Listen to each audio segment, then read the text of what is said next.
The question about how responsive pathways are to the best available evidence, I think, is largely unfounded.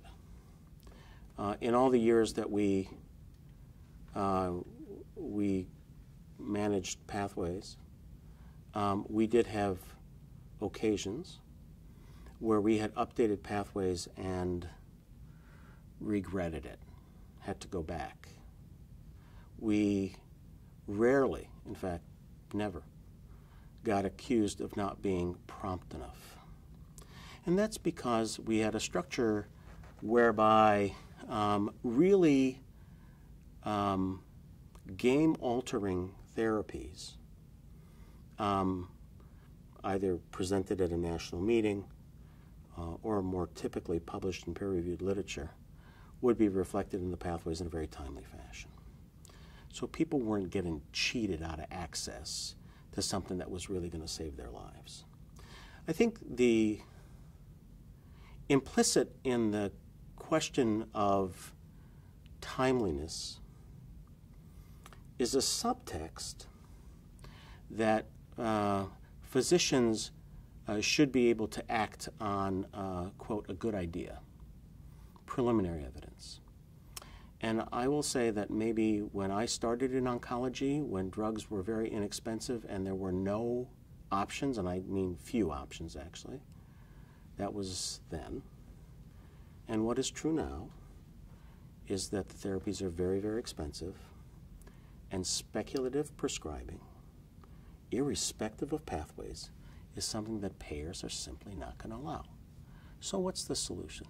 Let's fix the clinical trials mechanism so that we can get those patients on a trial so that we can make a decision very quickly about whether that's a good idea or a bad idea. This is not the payer's problem. There's a lot of really great stuff out there, and I know there's a great deal of enthusiasm for combining it, so let's answer the question about whether it makes sense or not. As we consider the consequences of what I've called speculative prescribing, we actually face the same potential costs that we discussed a while ago, which is, number one, its cost of therapy, but number two, its human cost or toxicity cost. Now, you can look at that as human suffering from side effects, or you can look at it as unnecessary spend on inpatient or ICU use or whatever. It's kind of interesting, you know, there's this impression that somehow immunotherapy is much less toxic than chemotherapy, and that may in fact prove to be the case.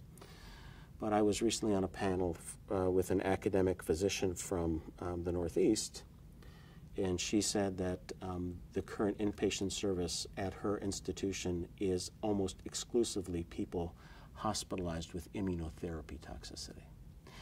That's a very telling statement.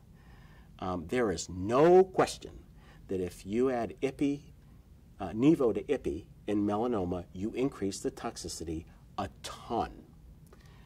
That's not arguable. There are costs associated with that. So I think the health plan, and actually, you know, honestly, all oncologists should be concerned about that. Is the price, and I use that term in its greatest sense, worth it? Well, we have to find that out.